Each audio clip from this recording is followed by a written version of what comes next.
All right, welcome everyone, and welcome back to the STEM Files, where we serve as the voice of STEM talent and Black culture, where we highlight the best and brightest in science, technology, engineering, and mathematics. I'm one of your hosts, Tariq Muhammad, aka Tariq Cardiac. I am a biomedical research scientist with a concentration in cardiovascular pathobiology, which is the study of how diseases form in the heart and blood vessels. I'm typically joined by my right hand, Jabril Muhammad, aka Jabril Engineer. He is a civilian mechanical engineer for the United States Navy, where he works on naval ship fluid systems. And his main background is in material science. I hope I did not butcher my brother's background because he gets on me all the time about this. But yes, that's just the gist of what my brother does. But without any further ado, we're going to go ahead and stop talking about us and talk about tonight's guest. He is the son of legendary actor Ernie Hudson. I'm a big fan of Ernie Hudson's work. I love all his movies. From like the earliest I can remember Ernie Hudson movie is Ghostbusters, and I love Ghostbusters, all of them. So I definitely appreciate the lineage that we have on tonight's show. So, but once again, without any further ado, welcome, Mr. Hudson. How you doing this evening? I'm doing well. Thank you very much for having me here. Looking forward to it. Awesome.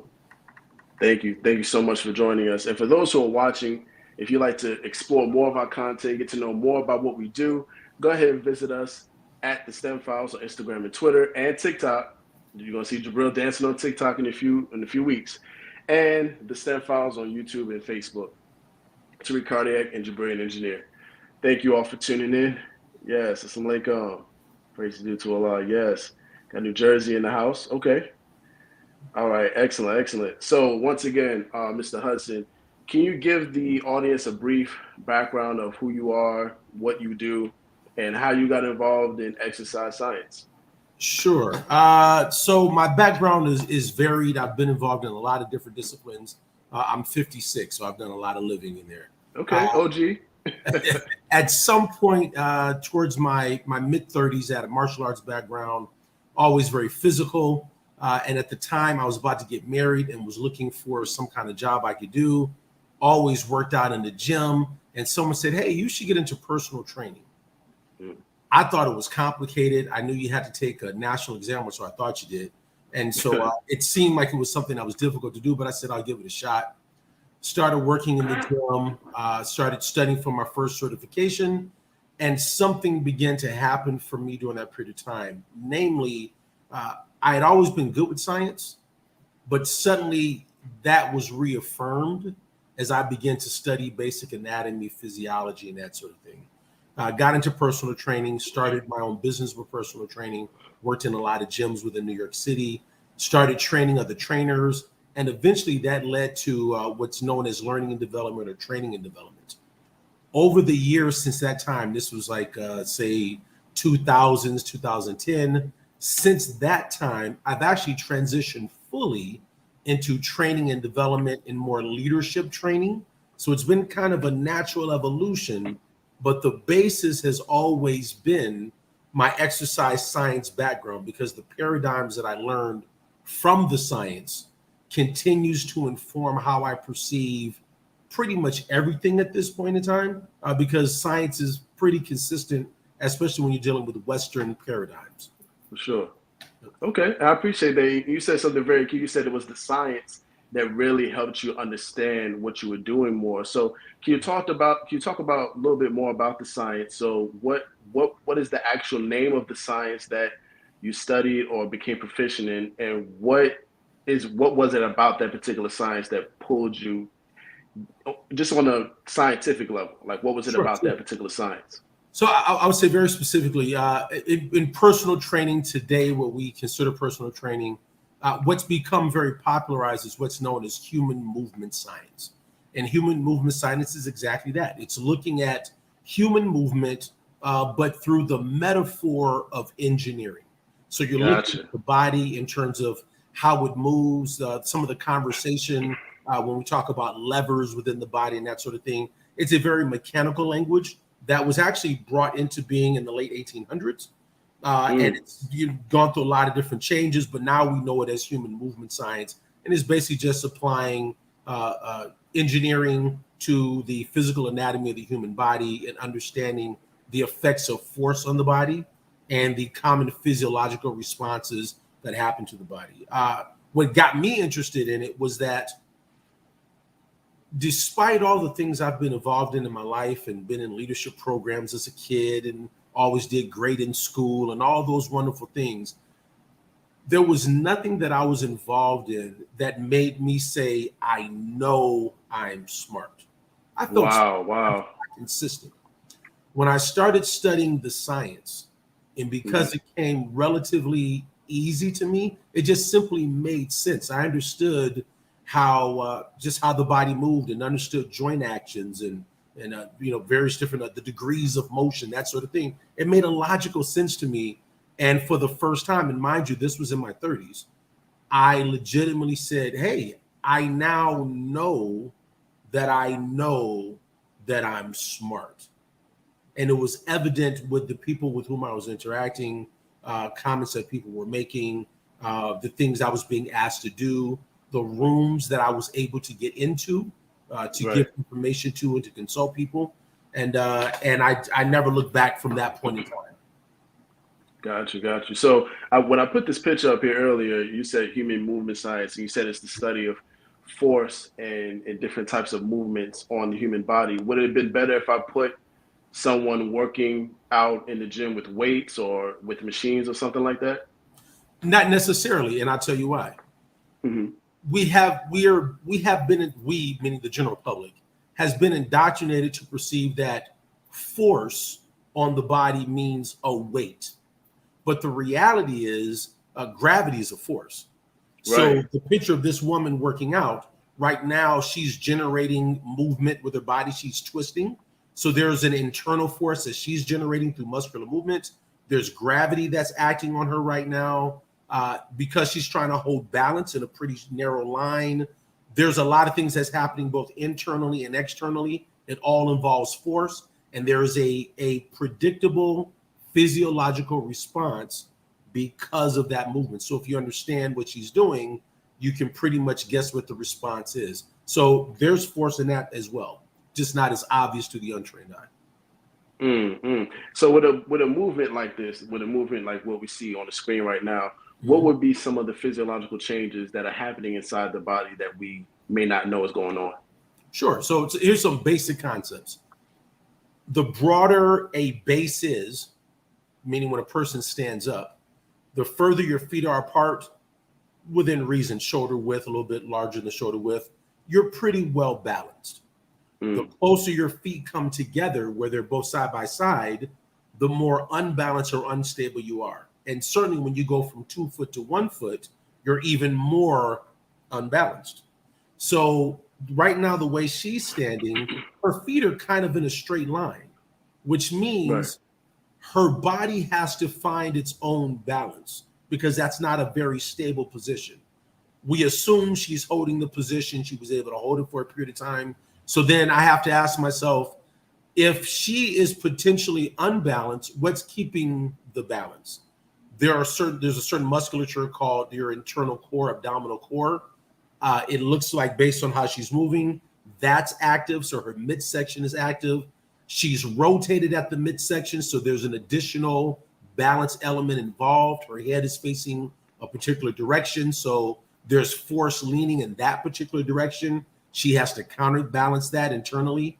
Mind you, the majority of this is unconscious, and the body's just simply responding to whatever condition she's gone through. Looks like she's on some sand or dirt. That's even more unbalanced than, say, being on concrete.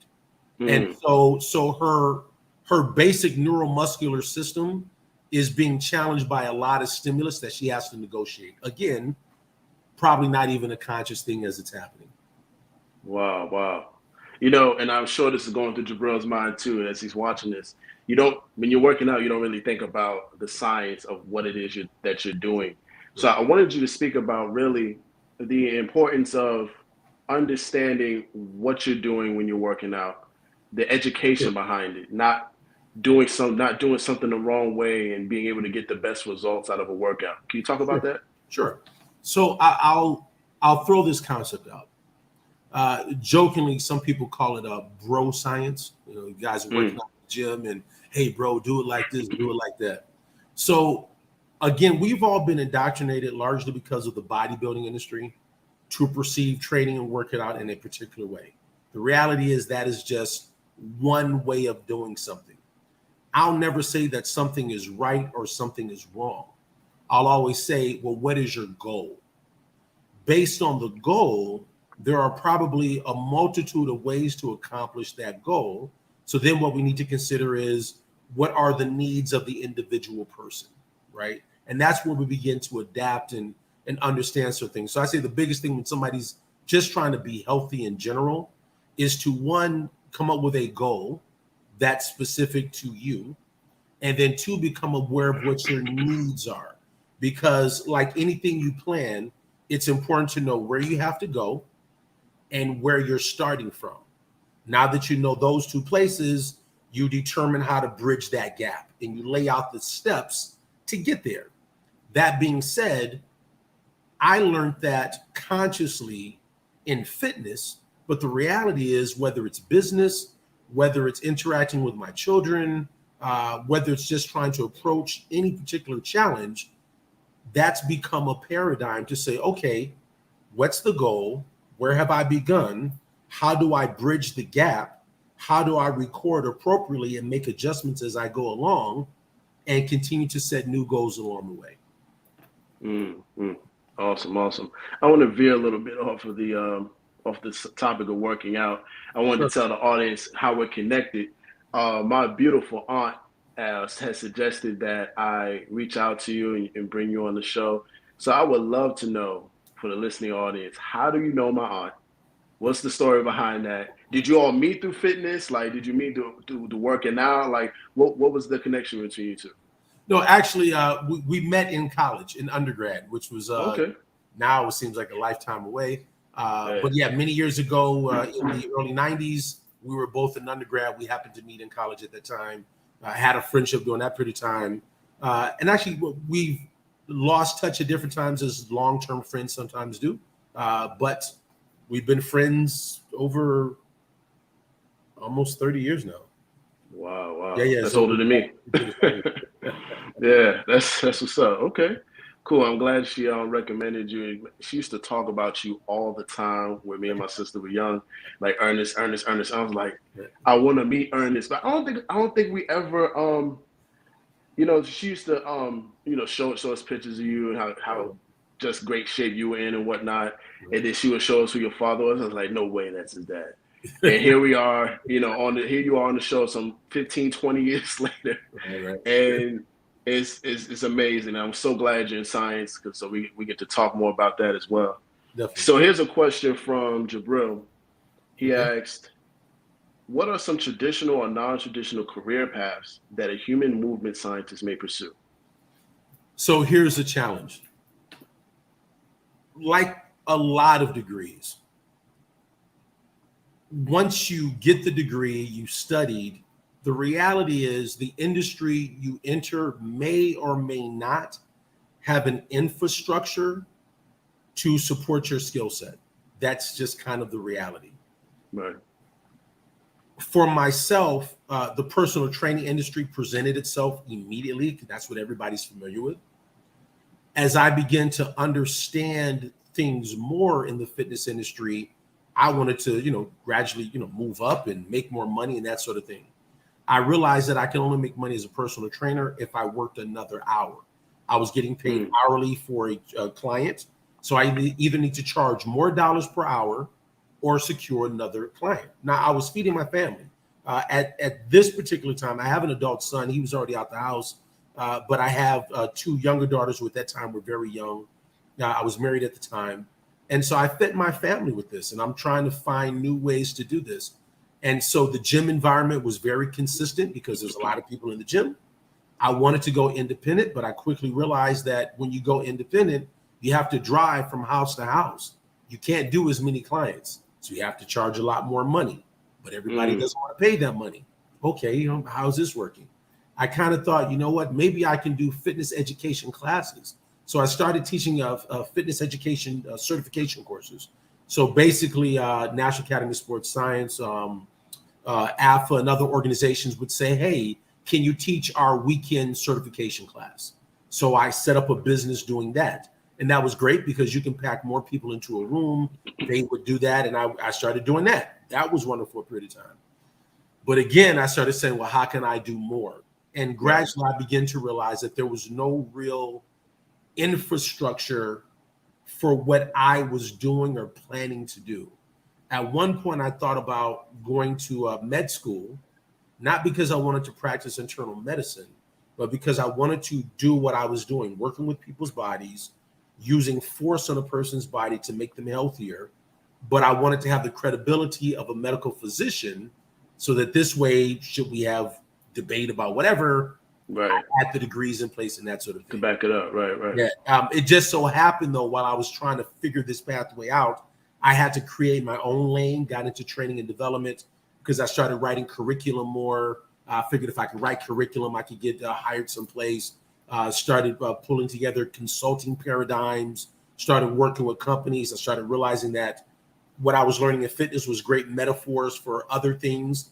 And so for me, it became something else in time. I would say for anybody who's in something like human movement science, if you're not looking to do what's already established, you're really being a pioneer. Because I used to say this a lot at the time, and I still think it's true. The industry was so embryonic, intentionally so, that we really didn't know what it's going to become. And it's done that way on purpose. The major gyms, they don't want personal trainer unions because then it would mean that personal trainers would have more control. They want to be able to pay X amount of dollars that make it easier for their pocketbook. They don't want to make it easier for the trainers and that sort of thing.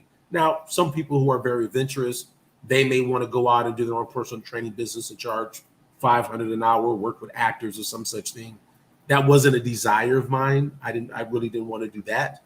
I liked where I went with business. So I would say if someone has a degree in any field where their field doesn't present the economic infrastructure to really go where they want to go, it's important to perceive it as a metaphor and begin to look at things differently using your field as a metaphor for that. You know, and I like that too. And Jabril definitely thought that was interesting, you know, using your area of science as a metaphor. How does that protect the mindset of a person who is looking to become an expert in that field and not feel like they're less than a person that is thinking of it in a different way? Sure. For myself, the idea that I knew I had a command of the science, that I had worked with people's bodies. So not only did I feel like emotionally that I was solid in what I was doing, but I had actual evidence from working with people's bodies over a lot of years. I did for a lot of years, and I was able to earn a living. So not only did I have the bodies to work with, but this is tried and proven. Yeah, you proved it. People who were amputees.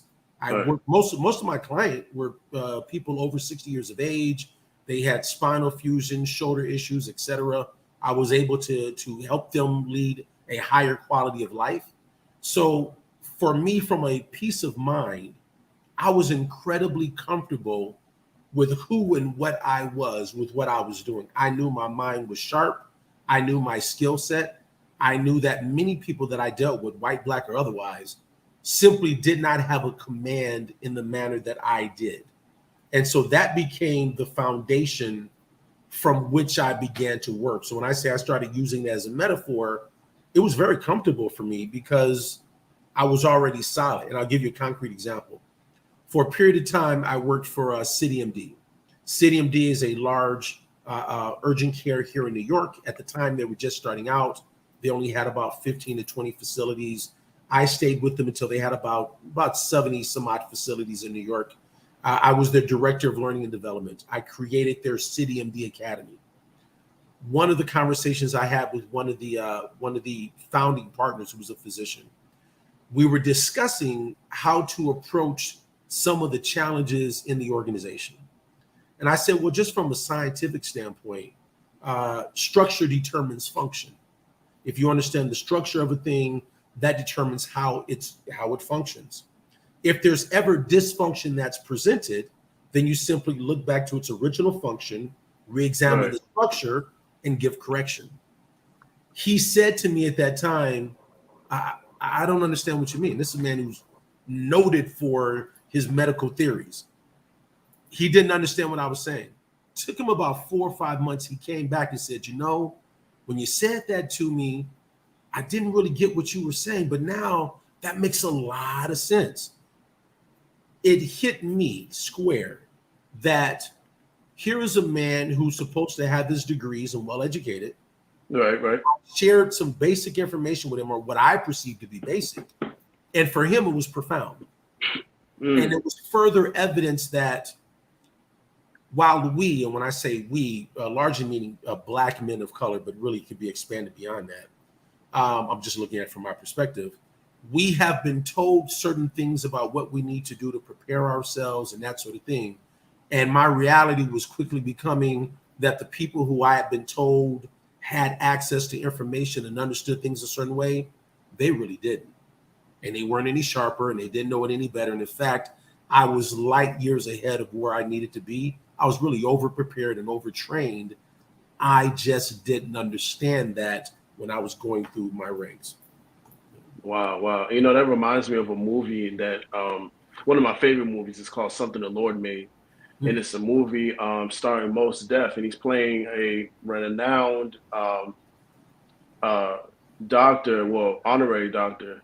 And he was playing a man named Vivian Thomas. Vivian Thomas was a man who helped a surgeon understand a certain condition we know today as blue baby syndrome. Okay.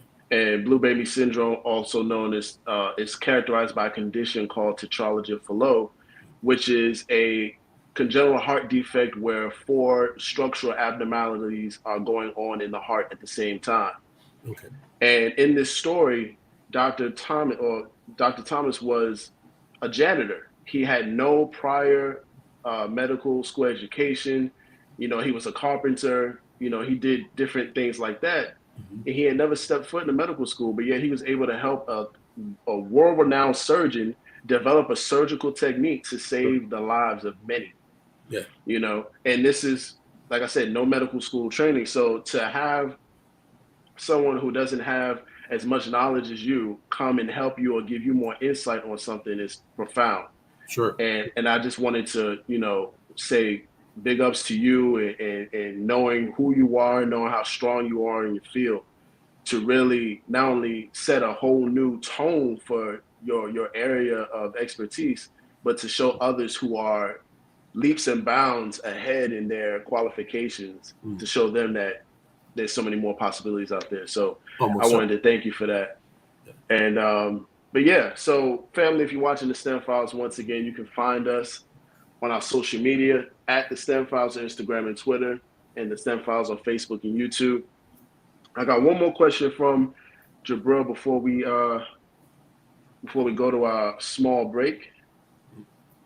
And this is a really good question. And you touched on this a little bit, but I want you to kind of expound upon it. He asked, how is a human movement scientist similar to and different from a personal trainer? And what situations or fields may these two disciplines intersect? Sure. I would say the primary difference between the two, because in looking at it, it's going to look the same. The reality of the matter is a lot of the training that a personal trainer would get, it's all based in human movement science. So what's the real difference? I would say sense of professionalism. Now that's a rather broad understanding. So to be more specific, it's the idea that I started out as a personal trainer. I came into personal training looking for a free gym membership. That's what I was looking for. I was just trying to keep working out and do my thing. As I started understanding the science and I began to respect the science, I began to believe that it was important enough to put the time, effort, and energy in to really do it justice. I literally, once I got certified, reread my certification manual. It was 700 pages at that time. I read it once a month for a calendar year to make sure I had the principles down.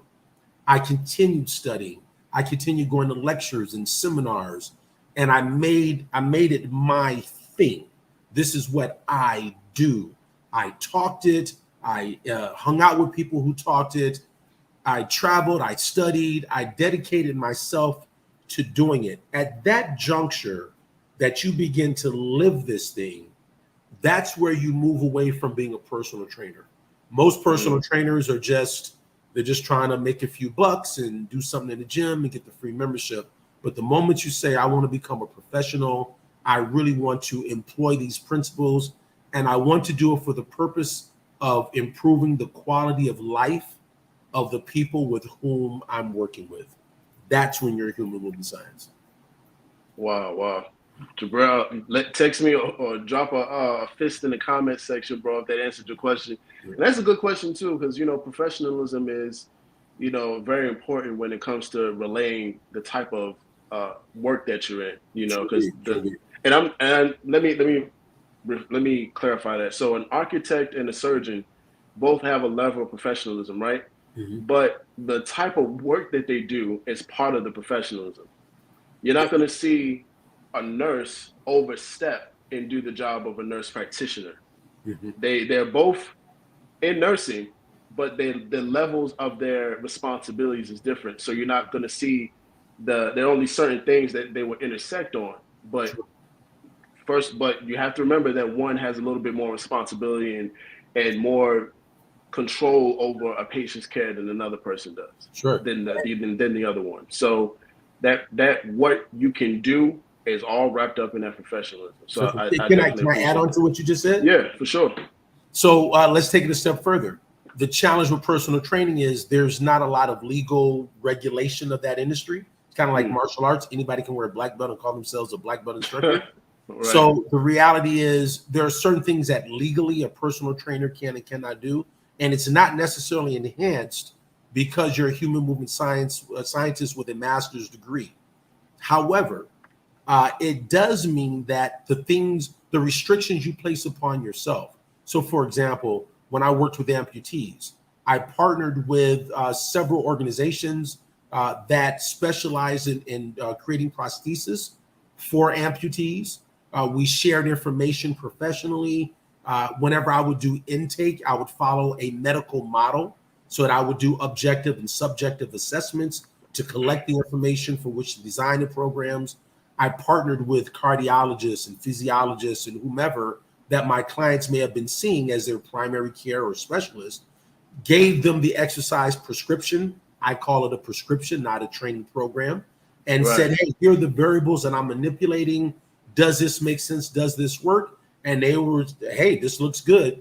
And I think at that juncture, that's the difference, that I was able to have that type of conversation because I've been trained to have that conversation with those medical professionals. For sure. Absolutely. And thank you for that as well, because we are, we're living in a world where understanding the role of an individual helps us make better decisions. Most certainly. In terms of our overall healthcare and whatnot. Sure. So to know that I can get a good journey towards healing with a human movement science just as much as a personal trainer, nutritionist, dietitian, what have you. Most certainly. It opens up the understanding. So thank you so much. So at this time, we're about halfway through the program. We want to go ahead and do some plugs real quick. The Final Call newspaper, as well as the Black Business Highlights. So family, at this time, we're going to play a video about the Final Call newspaper, what it's all about, and then we're going to get into this week's issue. So check it out.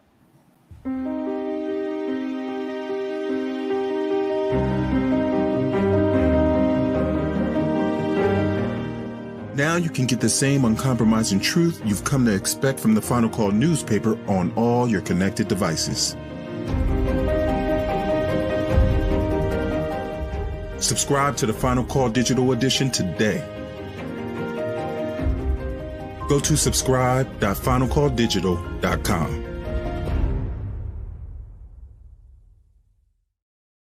All right, and this week's issue of the Final Call family is entitled American Savagery.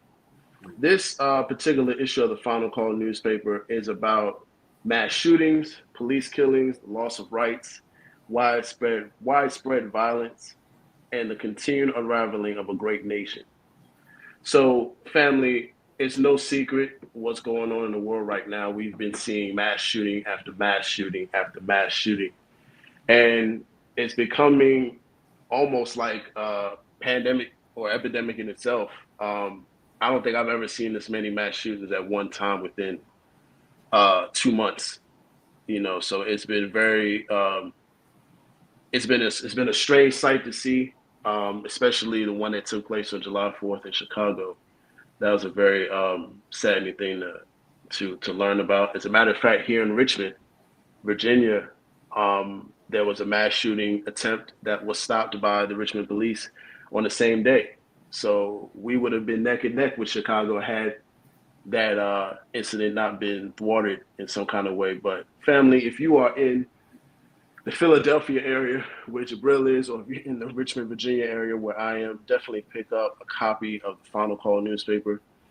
It is the flagship product of the Nation of Islam, undisputed truth, uncompromised truth, untainted truth. And we do our best to make sure that the information in the Final Call paper is as accurate as possible and that you get your copy whenever and wherever you need it.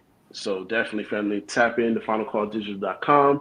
On Instagram, follow them at Final Call Newspaper. Once again, Final Call Newspaper. So our next plug is the Black Business Highlight, where we take the time to go over a Black-owned business or a Black-owned organization that is doing great work in the community. One of them is our Assistant Supreme Captain of the Nation of Islam, Grand Master Abdul Aziz Muhammad. We're talking about fitness, we're talking about training, we're talking about being in the best shape of your life. This is one of the great programs and conferences that the Nation of Islam hosts for our community to make sure that we are in the best shapes of our lives. It teaches us self-defense on all levels, not just physical self-defense, physical, the mental self-defense as well. They teach about how to have self-defense with farming and so much more. So definitely tap in. If you are able to travel to Milwaukee, Wisconsin, this July 28th through the 31st, I believe, is going to be a lot of interesting things. The primary type of martial arts I believe Grandmaster Abdul Aziz Muhammad focuses on is jiu-jitsu and BSK, I believe, but definitely tap in. And hopefully I'm not quoting that wrong, but the National Training Conference, Milwaukee, Wisconsin, July 28th through the 31st. It's not too late to register. If you would like to register and take a trip to get some of this amazing knowledge and wisdom, definitely see the link in our description. If you're watching on YouTube, description, watching on Facebook, it's in the caption. So check that out. All right, family. So we're back at it. Mr. Hudson. So at this time, I want to take some time to do something called a social media tap-in, then we'll get back into the questions. Okay. Social media tap-in is really just pulling from your social media to kind of, get some more feedback into what's going on in the picture. Is that all right with you? Sure. Awesome. So what's going on in this picture? Is that an Emmy or is that something else? No. So you alluded earlier that I have a film background. My undergraduate degree is in film. My father's an actor, of course, and I spent some time acting and producing for a period of time. There was a film that back in 2016 that we shot called The Karma Club. It's available on Amazon still.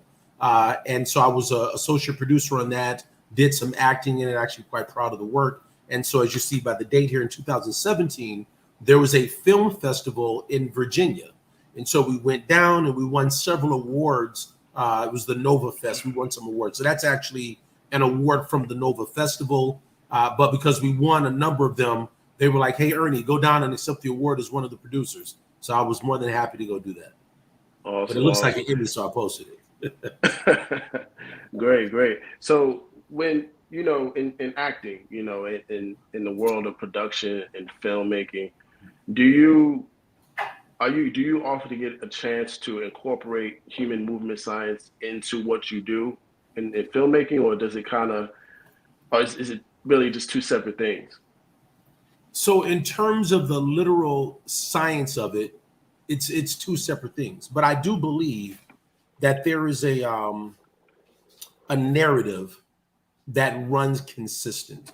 And so anytime you have solid training that gives you a foundation, that's always informing the choices you make. Example, if I look at a human body, there are certain key elements that should always be there with that body, right? There's a foundation for that body. It has to have a certain amount of stability. It has to move effectively, fluidly.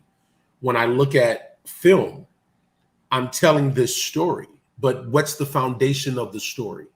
How consistent is it? Is the story well balanced? What's the fluidity? What are the turning points? So loosely, a lot of these things still play into exactly the same thing that continue to inform it. I should add something at this point.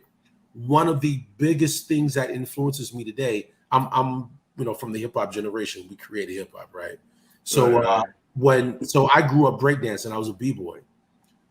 But people don't understand that there's a whole science behind that, not just the street science aspect, but because I understood human movement science, I could understand b-boying from that vantage. And so when I danced, there was a way that you presented yourself in the dance, and when you battled, that also informed how I approach filmmaking or even human movement science, because it's these mediums are all interchanged and have a similar structure. Gotcha. Okay. Now, we're the Nation of Islam, right? We're taught that brisk walking is the best exercise. Do you generally agree with that statement? Or if so, and if not, what evidence have you encountered to support this claim, or what evidence have you encountered to not support it? Okay. So I want to use the word logical, but I don't want to say that in this case because it's too simply said. One of the reasons why brisk walking is one of the most effective exercises that anybody can do is simply because as you go through life, you got to walk. Right. You can run, you can do all sorts of things, but you have to walk. I don't care if it's just walking to the bathroom. When we look at people who have stopped walking, the quality of their life has diminished greatly. So if we look at our seniors, and now I'm going to say anybody 65 and up, and certainly if you have some sort of physical challenge, or 70 or 80, walking can become difficult largely because a person's not doing it any longer. Their quality of life is beginning to diminish. They become sedentary, and then we begin to see the onset of a lot of cardiopulmonary disorders that usually accompany sedentary lifestyles, the diabetes, the heart attacks, the strokes, and all these things, right? So walking is an incredible exercise in and of itself. In fact, the medical industry says if you walk 3 times a week, 30 minutes a day for at least 3 months, that is considered an active lifestyle. If you're in the gym working out, that's above and beyond. But just to be basically healthy, heart healthy, 3 days a week, 30 minutes a day, at least 3 months, that is considered an active lifestyle. So no, I wholeheartedly support that. The research supports that. A lot of the evidence supports that. So yeah, I back that 100%. Wow. We appreciate that. And we often find that anything that, and I'm not sure how far your understanding of the Nation of Islam goes, but we find that in most cases, whenever something is scientifically said, whenever the Honorable Elijah Muhammad said anything scientific, whether it's 1 meal a day, or walking is the best exercise, or anything related to the human body, we often find today's research backing that. So I wanted to just appreciate that from you, and you bringing up scientific information and scientific evidence that supports that, and not just saying from your understanding of human movement science that is the best. You brought in concrete research evidence to back that up. So I definitely appreciate that. And this is a sciencey show, so we're Black people talking about science and engineering. So we appreciate how far you took that. Another question from Jabril: how has your experience as a human movement scientist helped you better understand your own body? Phenomenal. Incredible question. Yeah, it's amazing. So as I said, I'm 56. I'll be 57 in about a month and a half, 2 months. For myself and my own personal journey, I I started, I was active in sports for many years and that sort of thing, early 20s, started formally training in martial arts. As part of my martial arts training, I started lifting weights. And I did what most males do. You add some more weight. You can do that 10 times or 15 times, add some more weight. And so over the years, I put on some size and got bigger and that sort of thing. But there was no real rhyme or reason. I didn't really understand why. I just know that if you lift a lot and eat a lot, you get bigger. But the truth is, you don't have to lift weights to get bigger. You can just keep eating a lot and you'll get bigger, right? So the other way. Right. So when I got into really studying what became human movement science, it gave me a structure that was based in peer-reviewed science as to what happens to the body when you apply force in particular manners. And having that understanding of that now allows me to take much better care of my health on a number of different levels. And like anybody else, I'm human. Sometimes I fall off. I'll get a good year working out hard, and then, it might be 6 months and I take some time off. But the reality is I understand that, hey, you know what? I took that time off. I got to get back active. So just having the knowledge that, wait a minute, I'm slipping back into sedentary lifestyle. Wait a minute, I'm not practicing my flexibility components. Wait a minute, I'm not doing my strength activities, or I'm noticing my breathing is challenging when I go up a flight of stairs. Let me put those paradigms in place to get me back where I know it should be. And because I know it well, I literally write programs for myself and execute them. And I'm glad you said that. You talked about putting the paradigms back in place, or kind of reminding you and your body of what you're capable of doing, right?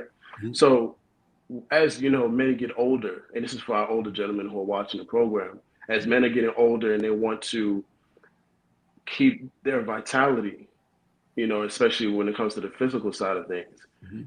What are just at least 3 things that you would recommend them doing to keep their bodies in shape, so as they grow older, they're not struggling with maintaining that? Sure. So I would say a couple of things. The first one is start.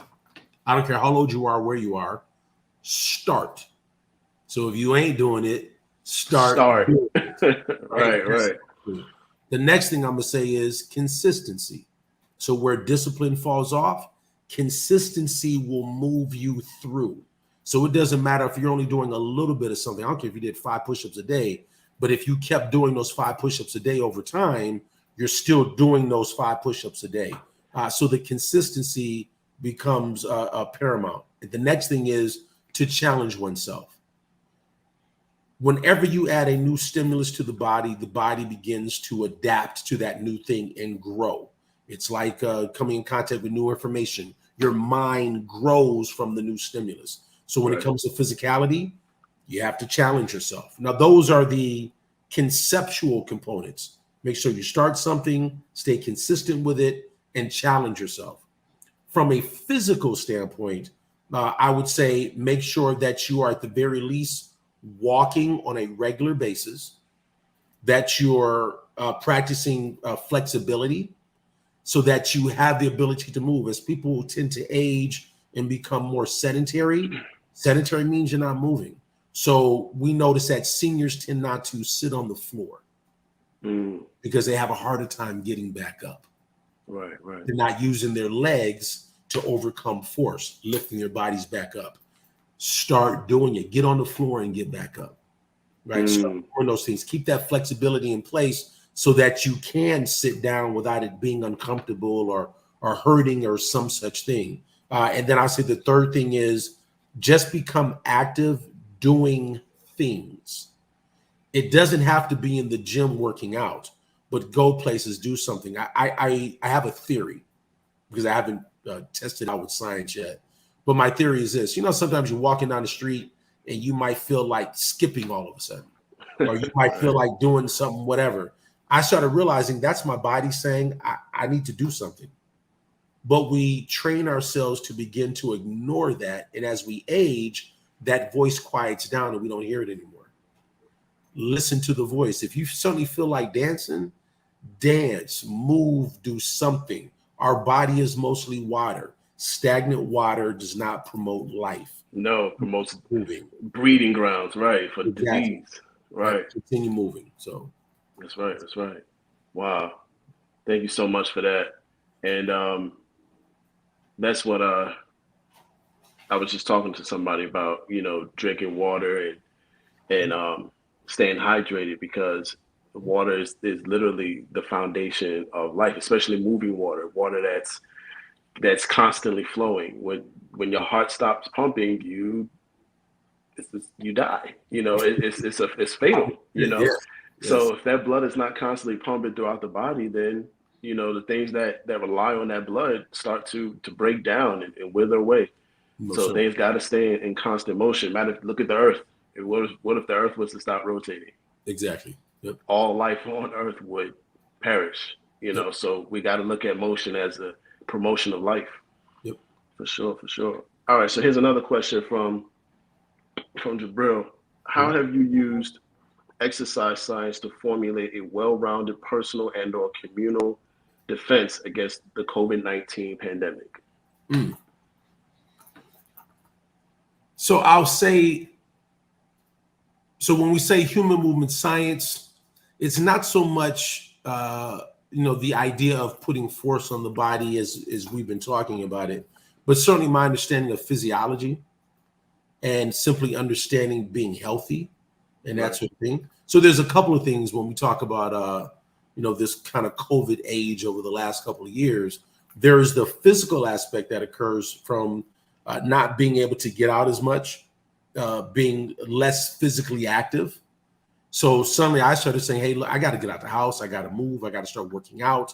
But then the question becomes, well, where are you going to go work out at? What gym are you going to? And so then we start looking at, well, what are the precautions? And you're trying to digest the information as much as you can. There's a whole lot of information in a lot of different ways. I actually have a good friend of mine who is a national speaker on COVID-19, is an epidemiologist. And so nice. I'm getting information from him. And tell him to come through. Actually, yes, I'll definitely I'll talk to him about it. And so you have all this stuff and you're trying to make the best decisions. And it is true, because of my training, I am looking at, what I understand about physiology and that sort of thing, and trying to weed out the nonsense, trying to weed out the static. I have friends who have doctorates in YouTube. So they will share with me their opinions about things. And, hey, form your own opinion is great. However, based on peer-reviewed science, certain movements I'm not going to do based on that. So it's definitely caused me to be a lot more critical in my thinking. And when I say critical, for clarity's sake, that means I'm analyzing information and then I'm applying value to that information and making decisions based on that. Yeah, and we at the STEM Files, we're big on adding value and putting a critical mind to things. Yeah. And we strive to make sure that whatever we learn on here, we can apply it to our personal lives, and and then some. And you said something that stuck out to me. You said the nonsense, So talk about some of the things that you've seen others talk about, or you've seen online, or in person, that just kind of put a red flag in your mind, like, yeah, no, that's not how we're doing things. So I'm trying to think of a specific thing, but I think perhaps more than just a single specific thing, there seems to be an inability to weigh evidence, right? People will hear something, read something, they'll look at the headlines that catches one's attention, and then they make these assumptions about what it means. And in this day and age, anybody who's on Facebook or Instagram or even TikTok now feels that they have the ability to make a determination about the value of a given thing. There's something we look at. There's a phrase about these logical fallacies. So a logical fallacy is something that sounds like it makes sense, but when you start breaking it down, it really doesn't make a logical sense. And so I'm really big at looking at the evidence of stuff and just saying that doesn't make sense. More importantly, when I hear people say whatever they're saying, and I don't care if it's get a vaccine, don't get a vaccine, wear a mask, don't wear a mask, all of it sounds crazy to me in the context that people are speaking about it because their actions are not consistent. That's the biggest challenge that I have in general, is that people's actions are not consistent. What that tells me is if the actions are that inconsistent, then they don't even believe the very thing that they're espousing. So for me, it's really looking at that. Again, any decision I make health-wise will always come from me being informed. And I'll share this with people. There's a search engine called PubMed.gov. Right. Public medical. So I literally, when it's something that I'm not sure about, I go to public medical. I go PubMed.gov, type it in, start looking it up, look at the research. When I was in graduate school, I started doing that. And I use the research. I don't read any fitness books. I don't read nobody's fitness book, because at the very best, they went and got the research and then worked it how they wanted to work it for their book. The reality is most of the time they didn't even go do the research. So that's what I tend to use to educate myself. I go to PubMed myself, look it up, and go from there. Even so far as people say, well, how far do you really believe in that? My mother had a hip replacement. I went and advocated for her on behalf of her treatment from the hip replacement, based on my understanding of human movement science. I watched on YouTube surgeries of hip replacements. I went to PubMed and looked at treatments and had a logical conversation with the surgeon about what she was going through. And the only question they kept asking me was, what exactly do you do for a living?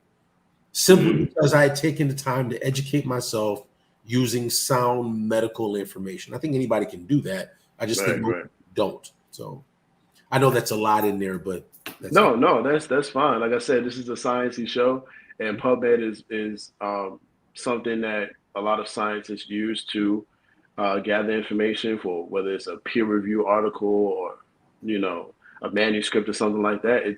It's used. So I appreciate that. And it reminds me of what I do. Whenever a family member of mine was in, any family member that I was present around, and I was with them at any type of medical related situation, I was that person sitting there talking to the physicians or whoever was there in the room, and they were asking me the same thing. Because of my medical background, I was able to just talk to them and help my loved one understand what was going on. Yep. So I definitely feel you on that. So we're approaching an hour on the show, and I wanted to just go ahead and make an announcement. I wanted to first and foremost say, and I had wrote this down just in case I forgot. I wanted to take the opportunity to express. I wanted to take the opportunity to express again that I was really surprised to learn who your father was, Mr. Ernie Hudson, legendary actor. And I'm sorry, it's kind of blacked out for me. Hold on. All good. And after jokingly asking my aunt if he was related, or if you were related, since you both had the same last name, I wanted to just kind of throw that out there. Even though I did a lot of research on you and knew that already, I wanted to just throw that out there that my aunt was not the one that told me about that, and that was on me. Yeah. But yeah, so if you don't mind, I would love to talk more about you and your dad, your relationship with him. Is that okay with you? Yeah, sure. Okay, cool. So I wanted to just ask, Ernie Hudson, for those who are watching, legendary actor, as the brother right here in the middle.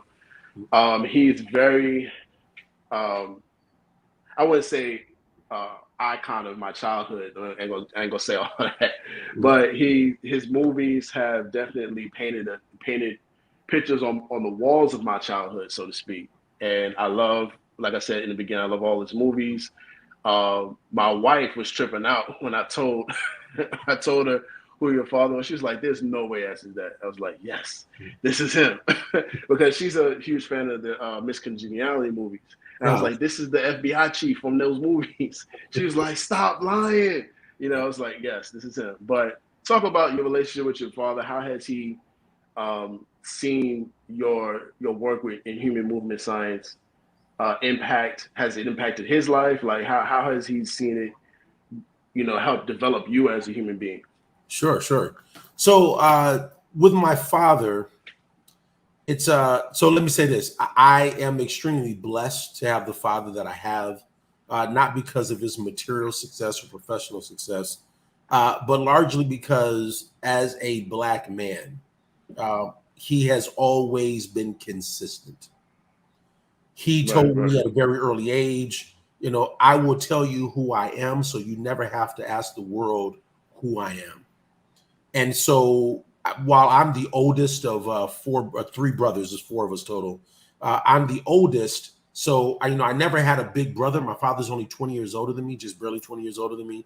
And so in a lot of ways, I watched my father grow up. So being only 20 years older than me, that means when I'm 5, he's only 25. When I'm 10, he's Wow. 30. So I had a chance to watch him start from the very beginning of his career in the 60s, in the early 70s, right? Because I'm born in 1965. So I had a chance to watch him grow up, literally, watch him make those decisions and try to find his way and his path, and that's that sort of thing, the good and the bad. So Right. we still talk every week. Still share ideas, still share concepts and bounce things off of each other. I think when it came to the human movement science, I think fathers in general, now that I'm a father of 3 children and a grandfather of 3 as well, you look for your sons or your children in general to establish themselves and find that thing that they're into that allows them to declare their place and space in this world. And I believe that as I really got into human movement science, my father was able to begin to see me really claim that space in a manner that he could understand. What do I mean by that? Well, I did that years earlier with breakdancing and hip hop and that sort of thing. And I claimed my space in the world, but he didn't understand that. When I got into science and he saw the stability that I was developing, not just emotionally, but financially as well. Because I was making a living, doing some things, even though I'd done some acting and other stuff. But suddenly I was really grounded. I was consistent. And it came about the time that I started my family. I think he was proud in that sense to see his son find his space in that. And as men, we begin to have a different conversation than being the teenage or early 20s son who's kind of out there wilding a little bit. It was a different thing. So, and certainly now at this stage of the game, it's a much different conversation because we both lived a little bit now and we've done some things, but yeah, it's still very close, still very supportive, and I do consider myself blessed to have had him as a father. People don't know this. I'll share. My father grew up in the projects, a place called Ben Harbor, Michigan. Barely got out of high school, and so the idea that he could dream and go for it was probably the greatest example to me that it was possible to do whatever I wanted to do in this world. Wow. Man, and I'm sure he's very, very proud of you, and you are definitely setting an example for generations who are coming after you, who are going to be going into human movement science, and just as a man too. I'm sure he's proud of you just as a man. And you're right. The conversation does go from father, son, what are you doing? Get out of that, sit your ass down, kind of talk to, how you doing, son? I see you got into this, that grown man to man talk, so for sure. All right. So family, we want to thank you all for tuning in. Matter of fact, we actually have one more question from the audience, and this is from Raheem Elijah Zaid. He asked, I've heard quite often that it is better to do natural calisthenics as opposed to lifting weights. What is your view on this and why? Sure. I don't have a bias one way or the other towards calisthenics or lifting weights, because ultimately it's all force on the body. The difference is understanding the differences that you'll get from either lifting weights or doing the calisthenics. Generally said, and this is a generalization because it's such a broad category, when a person does calisthenics, you're using your own natural body weight. And so what you tend to see, well, let's say this, whenever you apply force on the body, you're going to get 4 developments, either stability, strength, hypertrophy, meaning larger muscles, maximal strength, or power. So it's really 5, right? Those are the 5 basic things. When you start doing calisthenics, you can certainly get greater stability. And we see people start developing a lot of core strength in particular. We see some general strength improvements. We can see some muscle growth, but it's not going to be maximal muscle growth. And then just being able to move efficiently and well, a great agility, et cetera, that improves. When you start lifting weights accents it a little differently, but depending on how you lift the weights, that will determine what you get. So I think calisthenics is great for overall body conditioning, great general health, great control of the physical self. Lifting weights doesn't necessarily give you great control of the physical self. In fact, most people, like anything, if you lift it inappropriately, you can hurt yourself, right? Right. If you're lifting weights, it requires, I think, greater knowledge to know how to do that more efficiently. With your body won't let you lift more than what you can naturally do because you just can't get into that position. You just can't stretch into that position until you get to the place that you're conditioned to do that. That's not true of weights. With the machines, that will allow you to do more weight than you should, which generally promotes injuries and that sort of thing. Again, I'm not going to say calisthenics is better than weights. I'll simply say that whichever you choose to do, it's important to understand that it's a force acting in your body. You should have the best information possible to make the appropriate decisions. I like doing both. I go through periods where I only do calisthenics. Again, I have a martial arts background. I like doing that. I have a break. I still can break dance, but also like lifting weights too, and that's fun for me as well. Just depends on the time of year we're talking about. Got you. Okay, cool. Well, I hope that Raheem, if you can, go ahead and drop a black fist in the comment section if that answered your question. All right, so at this time, when we come towards the end of the show, we like to go into something called a STEM file speed round. And the speed round is something that we like to do to kind of get to know our guests outside of what we're talking about. Rapid fire questions. You got to spend only 3 seconds on each question, and then you got to move on. It sound fun? All good. All right, bet. So here we go. What's the first thing you do or think of when you wake up in the morning? Peace. Excellent. Hot or cold? Hot. Bet. Walking or jogging? Walking. Yep, talked about that earlier. Professional work or volunteer work? That's a mix. I actually do both. I like both, so I'm down the middle on that. Okay, that's interesting because a lot of people say volunteer work. I like to hear the balance between the two. Favorite pair of shoes of all time? Adidas, shell toe. Okay, but yeah, you said you're hip hop generation from the old school. You meant it. Okay, iPhone or Android? iPhone. Okay. And like I say, I've been saying this for the last 3 weeks. I just joined the iPhone family after ditching Android for like the last 12 years, and I can say I have no more hate. And Jabril can attest to this. I have no more hate in my heart. Well, that just means you came to the science. That's all. Yeah, exactly. I got a little bit more scientific with it. All right, favorite thing to cook? Favorite thing to cook? Wow. My favorite thing to cook. I don't know. I got lucky. My grandmother taught me how to cook a lot. I don't know a single favorite thing. I don't have a single favorite thing. Right now, it tends to be eggs because that's what I eat a lot in the morning. So that's my current favorite. Yeah. Okay. You don't be taking the yolks in the glass and just taking it to the head, do you? You actually cook them. No. Okay, cool. Just making sure. Got you. Ain't Rocky here. Right. Favorite song of all time? Ooh Child, 5 Stair Steps, 1972. Okay. First 45 I ever had. I'm up here saying okay like I know what that song is. You just don't know it until you hear it, but you know it. Okay, I'm gonna pull it up. All right. Youth engagement or raising money for a nonprofit? Youth engagement or raising money for a nonprofit?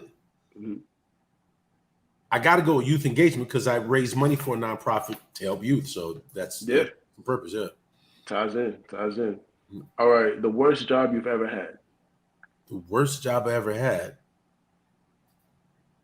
So I'll say this. I've never had a job that I didn't like except for once. And it wasn't because I didn't like the job. It was just because the idiot's there. But I've been fortunate. I've never taken a job I didn't like. I've never taken a job I didn't like. Yeah. Now, I got to be broke before I work for somebody. Every job is indentured servitude. So if you're going to voluntarily lend yourself to enslavement, then you should determine the conditions of your enslavement. So I have no need to be there if I'm not going to do it. So, Jabril, if you're watching that, let put your thoughts in the comment section, man, because that's an interesting way to look at not working for yourself. I never heard it put that way. Very. Okay. Let me see. If you were stuck on an island for a year and you could only listen to 3 albums, what would they be? That's pretty good. All right, so I can only listen to 3 albums. One of them is it's called Kawaida album. It was like Maulana Karenga, some other people put this together, the album. I'm not sure who's the true. I think Herbie Hancock was the actual producer on it. The album. The other 2 albums would be the first Run DMC album, Run DMC. And the third album would have to be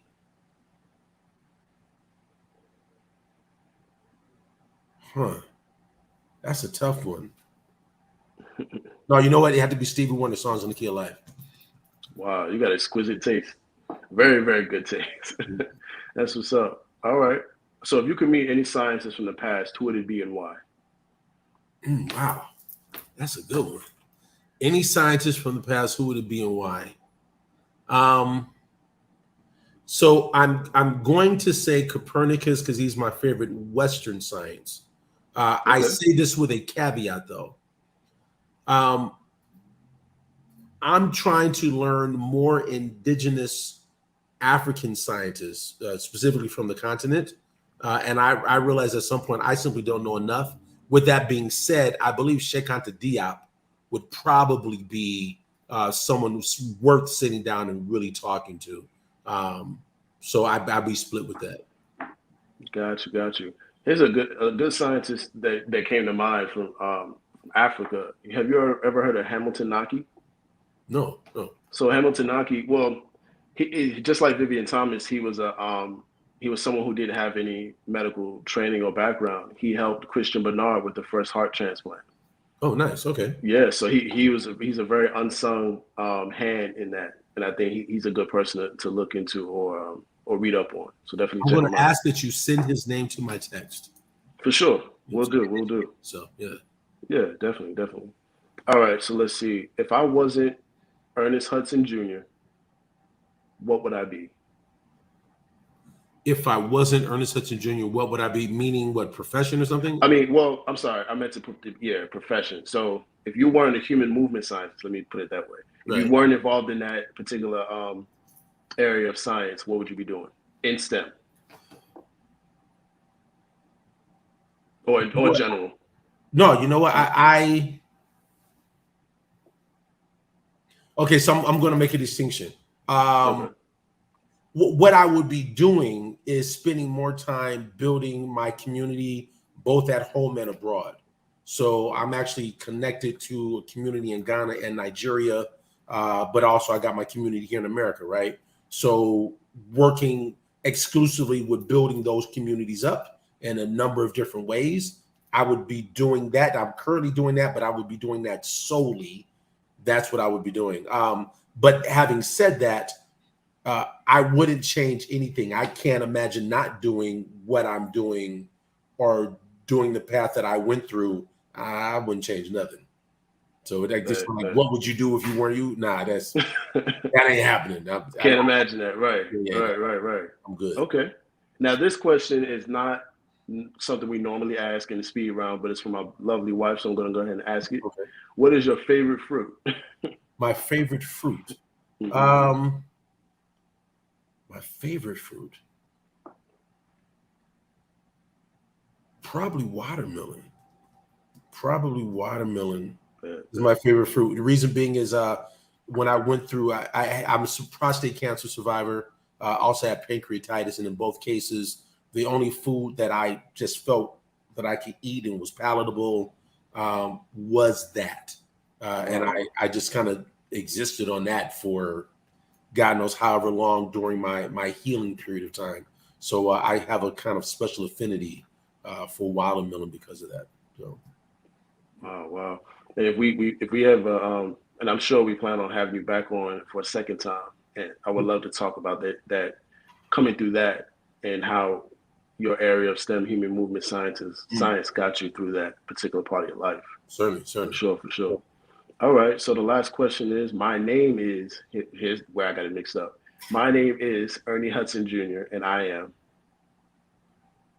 So I'm to finish the rest of that sentence? Yeah. Okay. My name is Ernie Hudson Jr.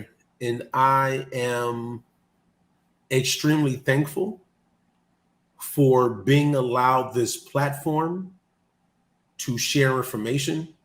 Anytime somebody gives you a mic, and this goes for anybody watching, anytime somebody gives you a mic, it's important that you say something worth listening to that can improve the quality of life of the people who are listening. Yes, having lived in New York, especially during the 90s, certain phrases I became familiar with, I firmly believe that positive energy always creates elevation. And so I believe that when you get that mic, you should be speaking and sharing information in such a way that people can grow from it. So I'm extremely thankful that you would share this platform, that you would value my words, that you allow me the opportunity to value your place and space, that we could share and have this interaction and relationship, and certainly look forward to seeing this develop over a period of time. Yes, for sure. And Jabril and I, we want to thank you for giving us your time this evening. I know you're a busy man. You do a lot. As a matter of fact, when Jabril first saw your bio, he was trying to make sure that it wasn't a random because it was just so much. I could have wrote a book off your bio. So he was like, so which one of these things are we going to talk about on the show? So I appreciate that. And just all the information you gave us without having to ask, and just your cooperation, your love for STEM, and your love, like you said, for sharing your story. So we appreciate that. And for those who are watching, once again, my name is Tariq Muhammad, aka Tariq Cardiac, usually joined by my right hand, Jabril Engineer. You can find us on our social media at Tariq Cardiac and at Jabril Engineer. The STEM Files on Instagram and Twitter, and the STEM Files on Facebook and YouTube. For those who are watching, thank you for tuning into the STEM Files. Peace.